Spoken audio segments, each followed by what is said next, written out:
Welcome to the Skeptic Zone, the podcast from Australia for science and reason.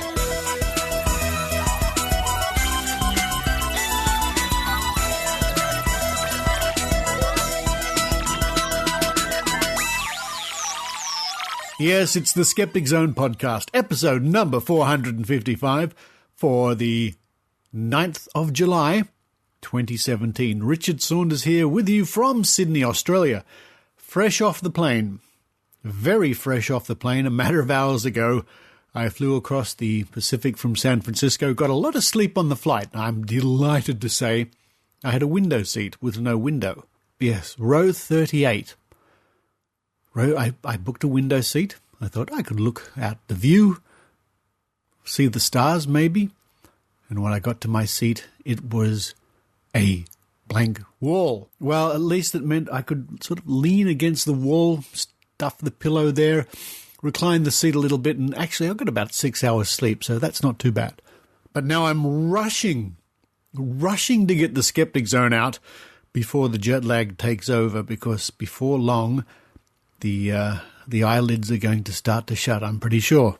So while I'm still awake, coming up on this week's episode of the Skeptic Zone, I catch up with my dear friend James Randi. Now, I saw James Randi at Nexus in New York, the Northeast Conference of Science and Skepticism, and over the coming weeks I'll be bringing you more interviews from this wonderful convention. Such a lineup of speakers they had this year. It was very impressive, and I was delighted to be able to play a part in the conference myself. I did a workshop with Steve Novella. I was a guest rogue on the Skeptic's Guide to the Universe, which should be coming up soon, I imagine. And I did a panel besides all that. However, today it's my interview with James Randi. And Randy's going to discuss the various TV shows he was involved with over the years. Also his trip to Russia. And some of his adventures here in Australia. And lots of other little things besides. So, to kick off this week's episode of The Skeptic Zone, an interview with James the Amazing Randi. Then, following that, it's Brew Ha Ha Science from Australia Science TV. Casey Harrigan is going to be telling us all about the microorganisms we have crawling about our skin. Yes, can't wait for that. That's Brew Ha Ha Science. Then to round off the show, it's Maynard's Spooky Action. Maynard heads for Sydney Skeptics in the pub. I wish I could have been there, but I was in another country. Just last week, Maynard went to Sydney Skeptics in the pub to hear a talk by Beth Luscombe, who is a paranormal researcher, investigator, and she gave a talk about the similarities between paranormal experience and mental illness. That's interesting. Apart from that, Maynard asked pubgoers the big question this month. Do pubgoers think that the skeptical movement has actually made a difference to the world? So that's Maynard at Skeptics in the Pub interviewing Beth Luscombe on her point of view, plus lots of other questions and lots of other people who attend Sydney Skeptics in the Pub. Always a good night out. Well, it certainly is good to be back at Skeptic Zone headquarters. Maud and Henrietta, the cats, are around here somewhere. I had to kick them out of the studio to record this introduction because they were jumping up all over the microphone and the keyboard, as you can imagine. Great to see the Skeptic Zone cats once again.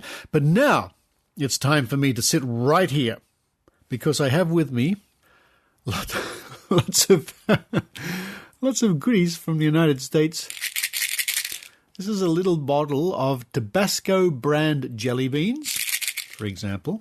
What do we have here? In the packet, candy corn, a classic favourite that's good all year round, it says. Oh, I like candy corn. Put those over there. Next on my list, wintergreen mints, my favourite mint flavour, which you can't really get in Australia. And finally, at the request of my niece, what's this? It's goldfish crackers baked s'mores flavour. Oh, one more thing, and I've opened this packet already. A&W root beer flavoured licorice candy. Where do I start? I better save some for my nephews and nieces, I guess. But while I ponder the mountain of American goodies I have in front of me, I hope you enjoy the Skeptic Zone.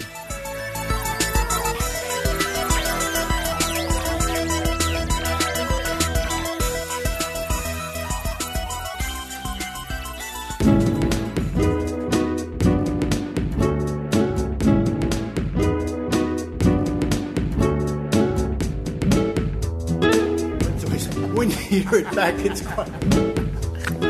Fabulous recording. It is. I'm backstage here near the green room at Nexus, the Northeast Conference of Science and Skepticism in New York.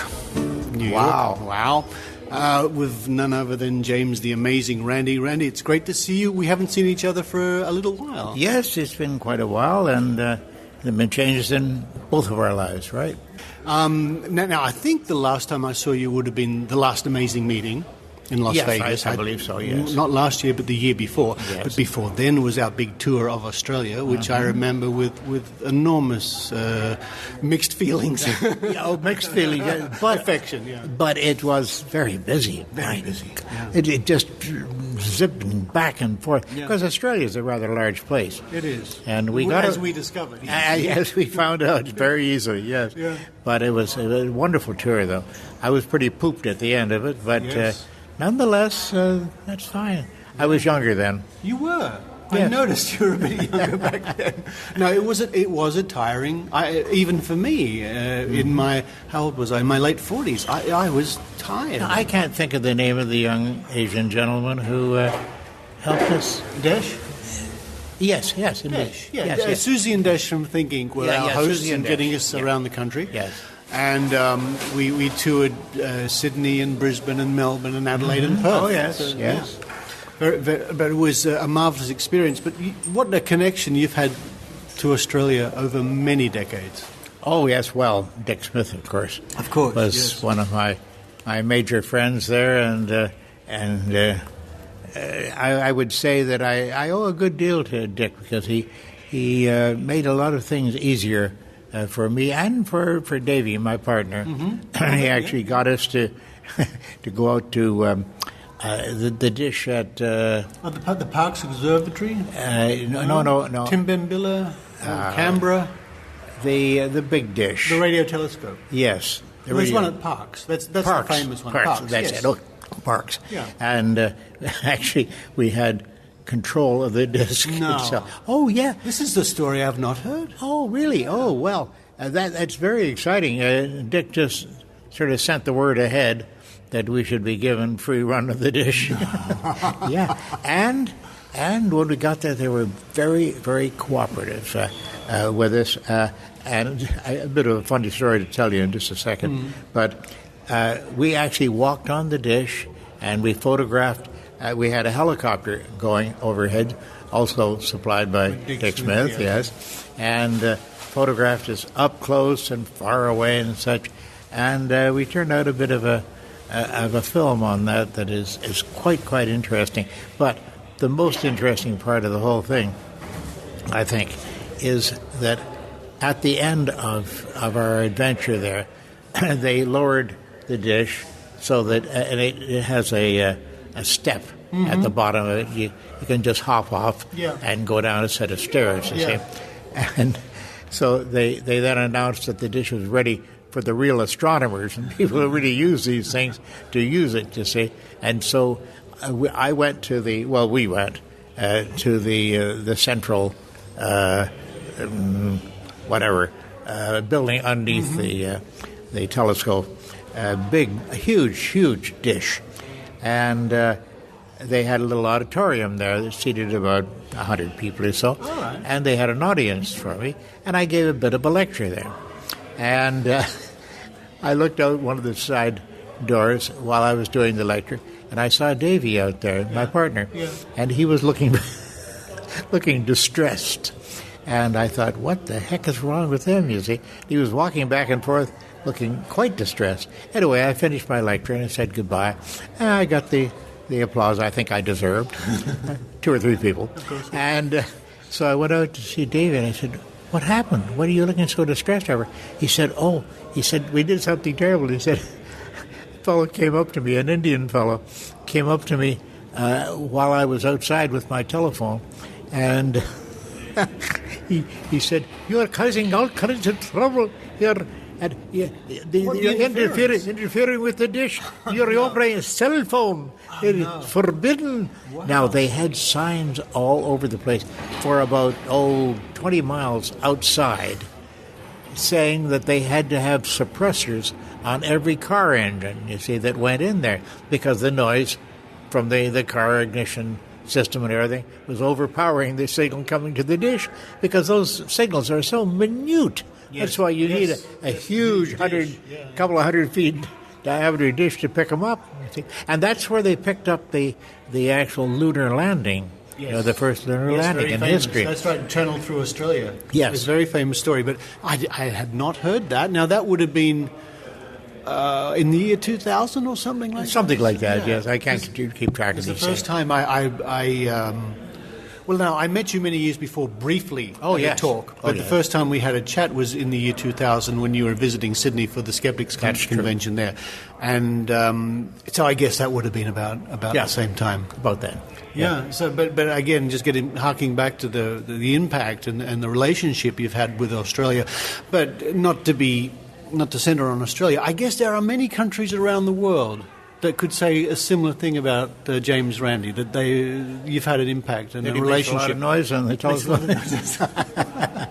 Well, I trust. Well, the British people you've had a long relationship with the British. Oh yes, indeed. I have with all over the British Isles. Yes, indeed, and most parts of the world. Yeah. As a matter of fact, I'm very proud of that record, and I hope that I've left a few seeds there to germinate and grow my story, so to speak. And I've got another 11th book. We all can't wait for it. Yeah. Me too. Is this the magician in the... A magician in the laboratory. Yes, that's the one. Yeah. Not lavatory, by the way. Yeah, be careful. Lavatory. Be very careful how you spell it, yes. That might be a different book altogether, yes. No, we're all looking forward to that one. It talks about things like the homeopathic test in the UK and things like that. Oh, yes. And, Russia, you went to some places where they purported to do science. Remember that special, the Nova special, right? Yes, and Secrets of the Psychics. That's right. And I must say, in Russia, I was very disappointed. Well, very disappointed. You can tell on the video, yeah. Oh, yeah, because I found them very... Well, of course, they have a hierarchy system, you see. The boss is always right. Mm-hmm. The man that the government appointed to run this lab, and a couple of the technicians came to me afterwards and very quietly said, "We don't want to go ahead with this, but the boss wants to do it. See, our leader tells us to do this." Wow. And one of them sent me a letter, and I will never mention his name, of course, sent me a letter saying that he had quietly resigned from that particular function and taken another position someplace in the government. That's interesting. No, I was happy to hear that he was able to do that, but a lot of them weren't able to do that. Folks, the video Secrets of the Psychics with James Randi is available on YouTube, I happen to have noticed. Yes. So it's well worth your time. There's a wonderful scene when you're in Russia and they go to take your blood pressure and they use a wooden ruler strapped to your arm. Yes, can you? I was doing a little bit of... I didn't... What the hell are you doing? Yeah. He was holding my pulse with one finger, and he had a ruler there, and he was moving it back and forth on my wrist, and I thought, this is the way they take blood pressure? But apparently it was. So they had a proper machine there, and they didn't know how to use it, I seem to remember. No, apparently they couldn't connect it up, or it wasn't working, or I don't know. But it's really it's educational to watch that video, because it shows, for example, when they had the miracle water, which was energized through people standing near it and screwing up their face and waving their hands. And could be detected with dowsing rods. Yeah, dowsing rods, yeah. Now, the story is, you have to see the film, really, in order to understand just how ridiculous it was. It looked ridiculous. It really did. Well, I was embarrassed through a lot of it. I'm saying, these are real people, and some of them are scientists, and they're believing this. Well, it's wonderful that not only do you have a long line of books to your name, which are fantastic, of course, and I recommend all our listeners read your books on all those subjects, but the videos are so important. And we'll get back to the James Randi Psychic Investigator, made in the UK, 1991. And that is on YouTube, of course, like the whole history of the world seems to be on YouTube. Yeah. Oh, yes. If it's not there, it didn't happen. It didn't happen. But what I particularly like about that are all the tests you actually managed to get people to do on television, and that's a rare thing. Yeah, oh yeah. No, it was not easy to arrange, but because some of them withdrew at the last moment when they found out I was really going to do a test. Right. But you get a graphologist on there who did a test, someone doing applied kinesiology and crystals. Oh, yes. And also you had somebody trying to use psychometry with keys and things like that. An aura reader. An astrologer, a dowser. You did remarkably well. Yeah, I did the whole spectrum, I think, and I'm very proud of the series. I think it worked and I have to thank the producers who were brave enough to let me into the studio. There was one episode in there, by the way, that I shouldn't talk about it at great length. I won't even specify it, but there was one episode there where the information on a map, and you might know the one I'm referring to, leaked. Okay. Because the prop man just left the chart out in the hall. It's TV, right? Yes. Yes, I encountered a vaguely similar problem when I was involved in my own TV show in Australia in conducting psychic tests. That happens. And there was no names, but there was a certain situation where certain props were left where they shouldn't have been left. Yes, indeed. Yeah. So careless on their part, not on my part. Yeah, exactly. Or mine, exactly right. But folks, it's called James Randi Psychic Investigator. If you YouTube that or Google it, all those episodes are there, and they're very educational. That is... what did you say the title was? James Randi, Psychic Investigator. Oh, no, James Randi, Psychic Investigator. I'm very fussy on these things. Well, James Randi, so good to see you here in New York, where you used to live, of course, for many years. And, folks, James Randi did a performance last night in front of a packed auditorium. It wasn't a performance. I just did a little talk. A little talk? Yeah. Well, you did the rope trick. Yeah, well, the rope. I always do the rope trick. You always do that. Yeah, just to prove that I still have some skill left, that I can still do a couple of tricks. It would be disappointing if you didn't do at least one trick. That's what very true. Very true. But I hope you enjoy the rest of the convention. Thank you so much.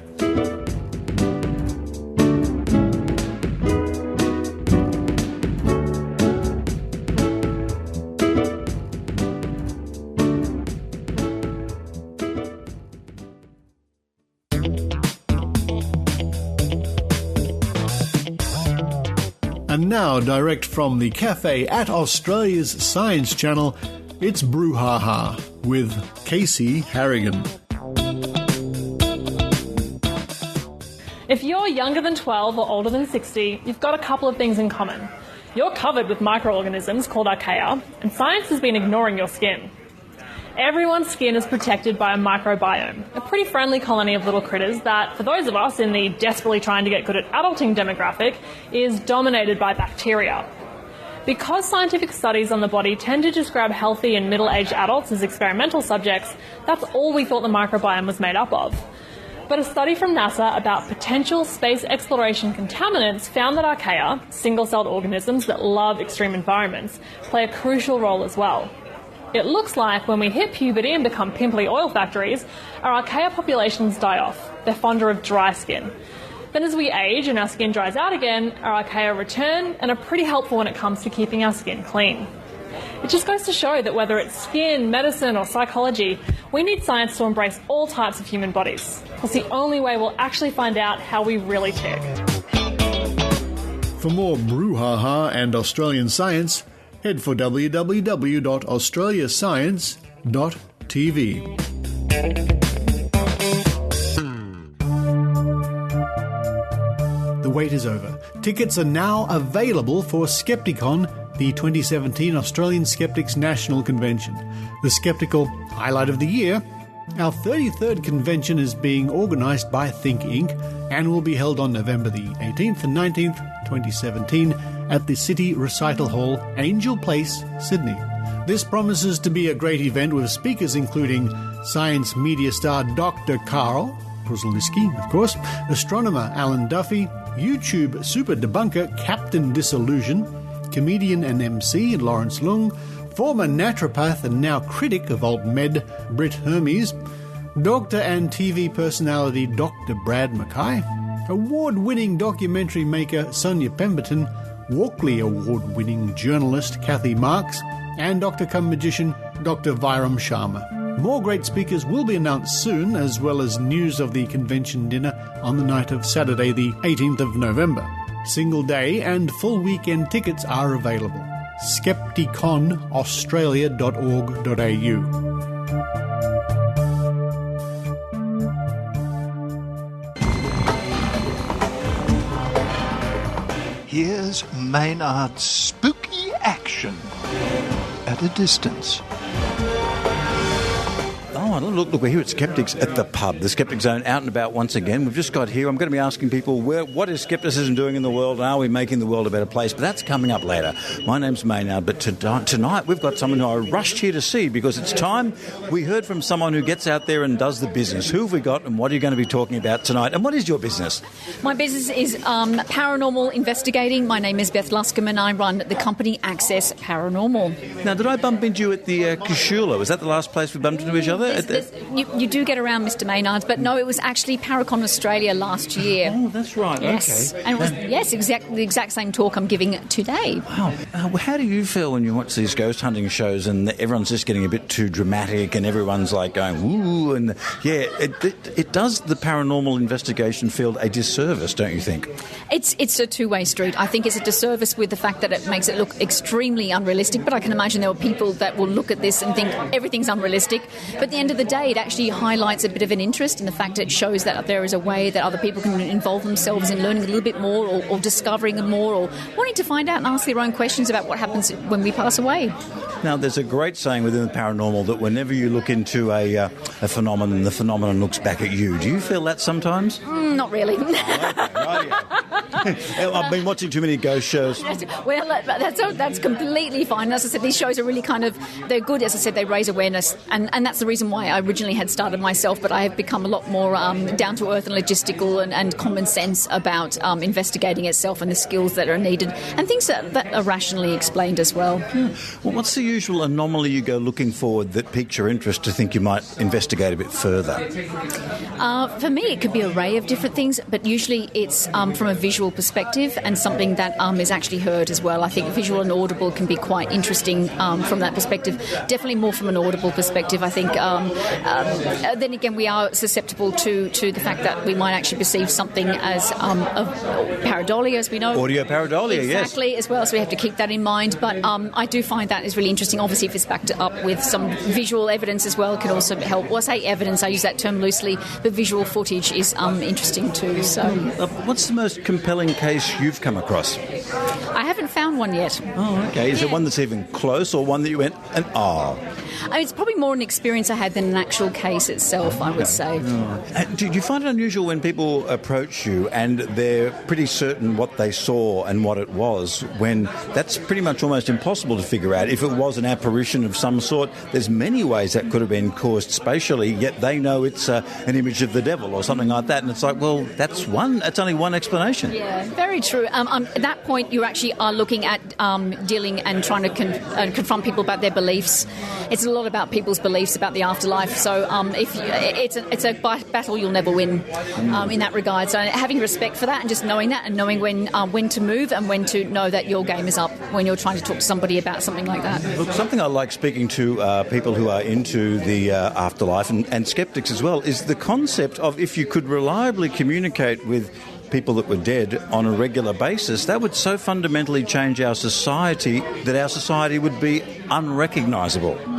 Wouldn't that be wonderful? But of course that is not the case, because as science knows, there is no such thing as the afterlife, there's no such thing as ghosts.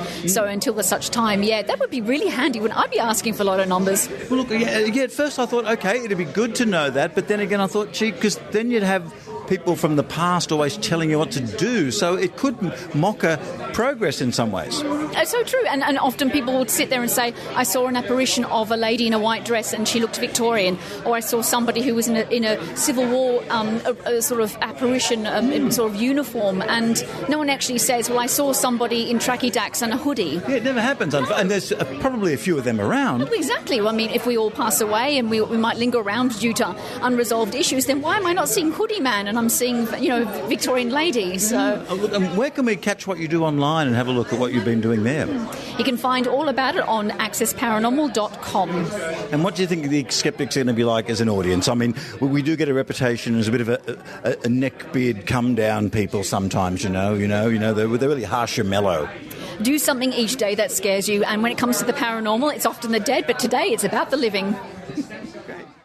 Well, of course, I'm sitting down right ringside here, looking forward for the talk to start here. Everyone's getting their drinks and their food together. And who have we got here? Megan Cleary. Hello, Megan. And where do you... Richard sent me in here today saying, well, where would the world be without skeptical groups? He wants to know, are we making a difference? Are you making a difference, you think? Well, it keeps me alive because I find fellow skeptics, whereas in a lot of normal society, no, they don't think beyond whatever. Tell me, what's the rubbing point you might have at work or when you're out with people? Is it when they start banging on about astrology, or is it when the herbal cures, or where's the area where you suddenly have to hush your mouth? Well... Look, we all have our hush our mouths moments. I was going to say. Okay, fair enough then. You don't want to give yourself away. Well, what good do you think skeptical groups are doing at the moment anyway? Well, helping people like me to know there's others out there who sort of think along the same lines as I do. Okay, yeah. Fair enough. I've got company. And what's your pet skeptical favourite area? Have you got a favourite area you like to deal with? No, too many to name. Too many to name. Well, I'll let you get on with your evening, and it's going to be an interesting talk, isn't it? It should be nice. Yeah. Of course, I'm hanging around with the people who are the heavy hitters at the bar, the ones that keep this bar tab well and truly above the level we need to stay here. Who have we got here? Oh, you've got Jessica, and I'm definitely contributing to the bar tab. Way to go there. What do you think the skeptical movements are doing? Any useful things in the world at the moment? Oh, I think they're essential. Yeah? Yeah. Okay, what's the big victory lately then? What's the one that's making everyone do their happy dance? Oh, no, the work is never done. There's never a happy dance, is there? There is the occasional I told you so dance, but that's a good one. Yes, the insufferable smugness dance. Yes, that's always a good one. And who have we got here? We've got Joshua. Joshua, always good to have a bit of a chat to you. Where do you think the world is because of skeptical movements? I think generally a pretty positive place. Unfortunately, it seems like we may have gone a little bit backwards in the last couple of years. Oh, yeah. What are the inroads that have been lost? Trump, basically. Right. I think losing sanity in the whole America tends to be a pretty large slide backwards. But just look, the sport of golf has gone ahead in leaps and bounds, and he's also changed the rules. You can now drive on a green. I didn't know you could do that. Pretty sure you still can't. Oh, okay. Right. I thought unless you're Donald Trump. Oh, unless you owned the golf course, yeah, I guess. That's right. It's your golf course, you can get away with doing anything. Yeah, Trump just provides that continuous level of irritation. Yes, yeah. It's like the tweets are comedy, man. They're comedy. Well, recently I just saw in the news today that NPR decided to send out in a series of tweets the Declaration of Independence and had Trump supporters attacking them because they didn't recognise the Declaration and thought that they were attacking Trump when they started talking about tyrants. I thought it was a communist manifesto. Exactly. And that's why we need skepticism. Yeah, I think you're probably right there. But it's amazing because when Obama came into power, he handed in his BlackBerry. He got the official presidential phone, which was like hack-proof. But Trump just keeps going on. It's like these things that I thought there was some protocol to be followed, but no. No, it's weird. I think most people just assumed. So previous presidents just went, I'm just assuming that I have to hand over my individual things because I'm doing this job. I think Trump just went, no, you're not taking this. That's why we need skepticism, hey? Absolutely. Quick, back to the bar. Oh, Lara, we've been asking about the scepticism, and is the world a better place for scepticism? What sort of effect is it having on the world? What do you think? I know it's a big question. It's a very difficult question. I think from my perspective, I'd like to say, it's having a very positive effect. Having said that, sometimes when I'm talking to people about scepticism and what scepticism is, the fact that they haven't even heard of it and they don't really understand all this makes me feel like it's not having as big an impact as we think it is in our little sort of, echo chamber. And as a teacher, you have a unique opportunity with the kids to introduce it to them. I do, and I get quite a lot of it into lessons. Just going back to what I said a second ago about the fact that some people don't really know that much about critical thinking. Even some of my teacher colleagues scare me with some of the things they say. I wonder how they're even teaching, this is sounding terrible, I wonder how they're even teaching science, because they're not thinking about things from a sceptical and scientific point of view. But yeah, I definitely, since I've got into scepticism, since I've thought more about this, I definitely say things in my lessons that are much more towards getting them to think critically than the actual knowledge that I'm trying to impart. So, I'm teaching them skills, how to think about things. One of the first things I say to them is, you don't have to trust anything I tell you in class. You can Google everything if you want. You can check everything out. You don't have to take my word for anything. Please feel free to check everything, because I think they're used to teachers just making, demanding that they believe what they're saying. Now, as the recent owner of 2 lovely new kittens, is there any room for critical thinking or scepticism in bringing up kittens? Not really. I just have to do what they say. It's all about them. As you can hear, the room's got about 100 people in here. It's a big one for Skeptics in the pub. Of course, it's the first Thursday from around about 5:30, 6 o'clock at the Occidental Hotel in Wynyard in Sydney. Quite a few people here. Chatting on, drinking on, and ready for tonight's topic, of course, which is paramental. Paranormal experiences versus mental illness. I'll remind you of the Stranger Things Down Under. If you're going out to a cemetery, a wonderful experience to see what you can dig up, right? But in the meantime, would you join with me in thanking Beth Luscombe? Thank you very much. Now, look, Beth just finished the talk. How was it? Was it very nerve-wracking being in front of the Skeptics or not? It is. I can't say, they say do something each day that scares you, and I've kind of been there, and I went into the lions den, and actually the lions were pretty okay, I must admit. So there's something I talked about. No. So if someone is taking like ayahuasca or LSD, and that's opening their mind to higher vibrations, and they're seeing something, how do you break down the fact that they're not seeing something that could be real because their mind's open to something as to being something that's not actually there? How do you prove that? Yeah, that's a very, very different talk altogether. As I said, with as I said, obviously centering on the whole mental illness perspective, the whole substance abuse side, then that's a whole other ball game. And as you said, that opens up to so much more, because obviously with LSD and the experiences that people have, and be able to ascertain whether or not what's real and what's not. So you make a very, very valid point. But that I think that might be another talk. Yeah, because how do you have a control in that? Because you can't really, because the control by its very nature doesn't see a thing. Absolutely. And again, it's an individual experience too, so you can't sit there like when someone's individual experience with a particular type of drug, that's what you're going on. It can be very, very difficult to pull out, ascertain. And it's a crossover with some of the mental issue, because they might be hiding their addiction, so they might look perfectly normal. There might be something going on that you can't pick up on, and that's another level altogether, isn't it? Yeah, exactly. That's so true. You make a very, very valid point. Now, you are going to the quarantine station, you said, to have a look there. Now, I've had anomalists tell me that the very walls of the quarantine station have recorded in the rock EVP that you can play back. So that's pretty interesting. I always find any type of recordings or visual footage per se, I'm probably a little bit more sceptical than most, and I use that word sceptical.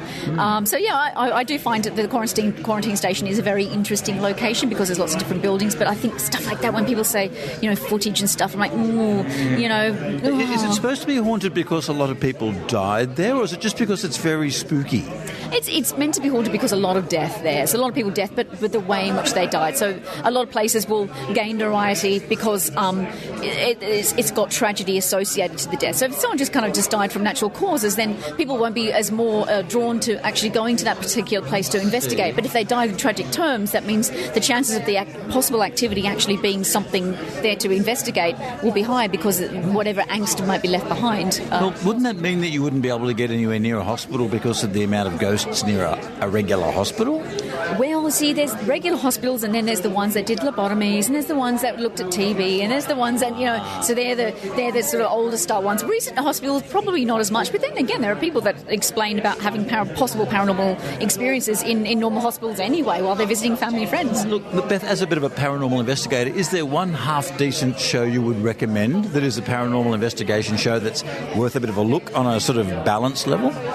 I don't know, I'm going to be kind of like a little biased here. There is actually one that I was involved in called In Tenebris, or in Latinus In Tenebris, which means in darkness, so it's the darker side of the paranormal, and really looked at it from a journalistic point of view, and different cases and aspects, and things like, suicide and things like that when it comes to the paranormal, what happens after we die. So it's a lot more of a learned type of paranormal investigation style program. Is that on YouTube? Where will we find that? That's on a website called veryparanormal.com. Veryparanormal.com. That sounds like worth a look, eh?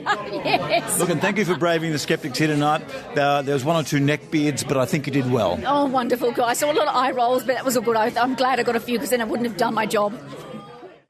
I'm here with Dr. Brad. You're with the naughty kids up the back. I couldn't get in. You're having a great time up the back there. I nearly fell off the sofa. I was trying to sit in the back, trying to get a good view. Now, as a GP who every day sees a whole range of people, and being a GP is a difficult gig, and if you see someone who has something that may have a psychiatric issue, how do you broach it with the person? Because they think they might have a physical problem or something, and you see they may need to be referred to someone. How do you gently do that? Well, that's the whole problem with mental health. If somebody has psychosis or schizophrenia, part of the problem is that they have delusions, and so the definition of delusion is believing something despite all the evidence saying that it's something else. And so, if you're trying to say, look, you're not... I can't see any demons floating around in your head at the moment, then they will still believe that despite what you say. So it's a fixed formed delusion in their head. So it's really hard. Often you need to be very persuasive. If you think that they're going to be a danger to themselves or other people, you need to be directing them up to the hospital and straight away, or calling the crisis assessment team. So that's a group of psychiatrists that will often come to the patient's house. In your entire career, have you had to section someone and had to have them put away sort of against their will because they're a danger themselves? Has that ever happened even once in your career? Oh, it's happened many times, So I used to work on the psychiatric ward, so I had to do it all the time. But it's really difficult. And I suppose at the moment with funding in Australia as well, we're having less funding towards psychiatrists, and so there's less opportunity for people to actually go and visit somebody at their house and make sure that they're okay. So often people will be at their own devices. They'll be talking to their demons, literally, and it's a really difficult situation because GPs aren't going to go to their house if they don't have friends because they're isolated and they're at home, and then we don't have the resources in Australia to go and visit them. And I've contacted the crisis assessment team and they say, it's Monday now, we'll get there as soon as we can, we'll see them on Thursday. Wow. Okay. And if they're at a danger to themselves or others, then we're left with the police going over there as well. Okay. Right. So the other issue that we have as well is alcohol or other drugs. Yes, that wasn't raised in this, but there would be moments where people are taking, acid or ayahuasca or even plain old everyday meth and seeing something and thinking it's real. Yeah, so if somebody's going into the emergency department and they're high, then the psychiatrists will say, they're high, I'll deal with them when they're better. So take, for example, you have somebody with psychosis who's also drunk. Then they'll go into the hospital and then the psychiatrist will say, he's drunk. When he's sober, then I'll deal with them. And then once they've sobered up, then they sort of self-discharge and go home. So it's a really tricky situation, sort of juggling between what is considered to be a mental health issue and what is considered to be alcohol or other drugs. So it's such a crossover, and everyone wants to not have to do work. So doctors will often choose the other side, and patients are bounced backwards and forwards. Thanks, Brad. It was great to have a chat to you about the whole thing, and I believe there's a bit of there's a meeting of the Skeptical Elite this week. Is there anything on the agenda you'd like to let us know about? Not off the top of my head. It's all secretive, isn't it? Like, you've got to know the handshake. The word you're looking for, the phrase is the shadowy elite. I know you're one of the shadowy elite, Brad. I'll let you go now. I couldn't possibly tell you anything that's going on in the meeting. You have to be wearing the special underwear. Thank you. So speculation now. Absolutely. Look, I'm here up the back end of the room where Dr. Brad was having a bit of muck around. And what did you make of that talk that Beth gave? Oh, yeah, it was really good. I loved it. Have you actually seen anything that you think is compelling in the paranormal world that is worthy of a further investigation? No, I can't say I have. I'm sorry. That's okay. I'm not getting a lot of that here tonight. Jess, what about you? Because you love the paranormal stuff. I do love it. We were just actually talking about this now, the closest things we've experienced to possible paranormal events, but so far there's nothing convincing, sadly. Aren't you going to a cemetery this weekend or something, or sometime? Soon. I'll keep hoping. I think I'm probably good at convincing myself to feel scared, even if there's nothing really there to make me be scared. Okay, I'm a bit of a scaredy cat. What about you? Do you think there's anything compelling we should be looking at in the paranormal world? No. Yeah, I'm getting a lot of that tonight. Look, actually, do you think that the skeptical movement has changed the world for better, you think? Yeah. Where do you think the world would be without skeptical movements at the moment? Paranormal stuff, I think maybe we've helped people be just a little bit more skeptical in how they look at things, maybe not so gullible, or at least I hope that's the influence we have. Okay. And what's your most interested area of the paranormal? Are you a ghost guy, a UFO guy, a flying around the room guy, hair-catching fire guy? Astrology? I'm not sure I have much time for any of them, really. That's good. That's a correct answer. Beth was great. Now, what did you make, Alethea, of the talk we just saw? I'd actually seen her talk before because we were part of the people who scouted her out at the UFO meeting. Now, how did the UFO advocates go seeing her talk? Because the talk's not really about UFOs. No, it was pretty much the same talk. The reception to it was much, much different. Like, to our perspective, watching that talk, she really led us down the path of, oh, look, here are some symptoms associated with paranormal experiences. Oh, look, they're the same symptoms associated with some mental illnesses. Here's a video where it's pretty obvious this guy is suffering from mental illnesses and is being exploited by the producers. However, when we watched it with the UFO group, the response to that was basically, I guess it could be mental illness, but no, I think he's definitely possessed by demons. Whereas here, the audience response was, I think, more split towards he's an actor, he's putting it on, to even if he is suffering, he's definitely being exploited by a TV station. So yeah, very different responses to the same. And look, something I heard about tonight, you've got a Stranger Things Down Under planned for a cemetery soon, is that correct? Is that one we can talk about yet? Yes, so for July we're going to be doing an outing to the Rookwood Cemetery. Self-guided tour. Unfortunately, we missed the official tour for July, but we're going to be looking up some of the famous people that are buried there and trying to check out.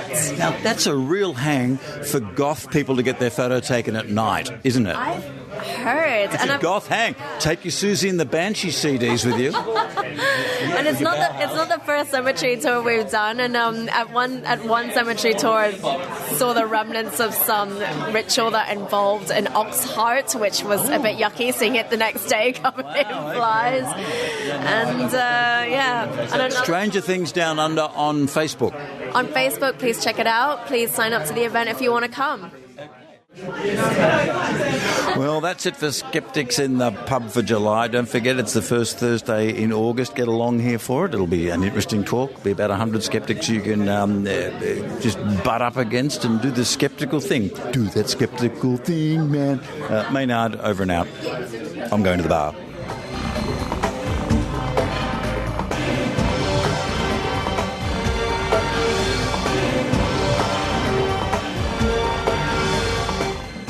on Maynard.com.au. Bunga Bunga 37. Bunga bunga. That's why you're smiling. And this show is like no other. We are taking you into the fundraising heart of the ALP in Sydney. Yeah, they actually let us in. In fact, they actually asked me to be the master of ceremonies. How'd that happen? I don't know how that happened, Maynard. That will all become clear as we go later into the show. And a lot of things happened that we didn't expect. Wasn't that right, Tim? Did they what? Don't go away. The most horrendous is yet to happen. I've never been called to my face since I was at free school in 1970-something. I've never seen Ferguson get a reaction like he got, and because I couldn't hear, look, you'll find out all about it on Maynard.com.au.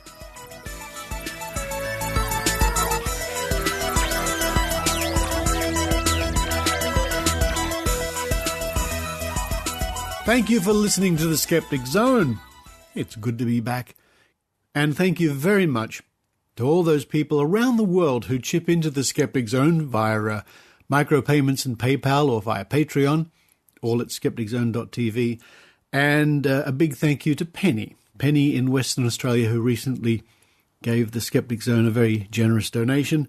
Rest assured, Penny, that, and everybody, of course, that your contributions go into the upkeep of the Skeptic Zone. That can involve a little bit of travel sometimes, or buying new equipment, housing the Skeptic Zone online, paying some bills. It all helps. Thank you so very much.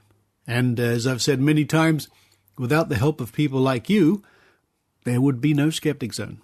Coming up on next week's show, more interviews from the Northeast Conference of Science and Skepticism. We have a short interview with one of my favourite people, Dr. Harriet Hall. And some others there I'll throw into the mix. Also coming up next week, part one of a series of interviews with Anne Reed, the director of the National Centre for Science Education, based in Oakland, California. This was the same organisation where Dr. Eugenie Scott worked for many years. Dr. Scott, you'll remember last week we were discussing the science of beekeeping. Well, Anne Reed and I sat down just a few days ago, and she fills us in on the progress made in the last few years by the National Centre for Science Education and some of the ongoing issues. The National Centre for Science Education helping to promote the science behind evolution and climate change. Well, I think I've done pretty well today, considering I've just flown into the country and jet lag hasn't... jet lag hasn't caught up with me at all. No, not at all. Where's my pillow?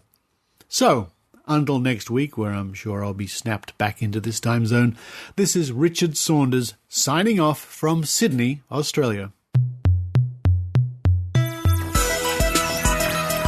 You've been listening to the Skeptic Zone podcast.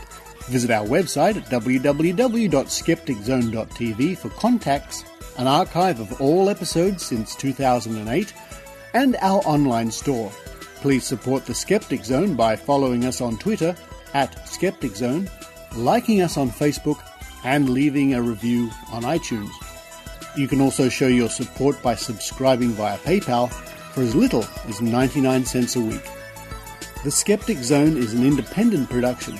The views and opinions expressed on the Skeptic Zone are not necessarily those of Australian Skeptics Inc. or any other skeptical organisation.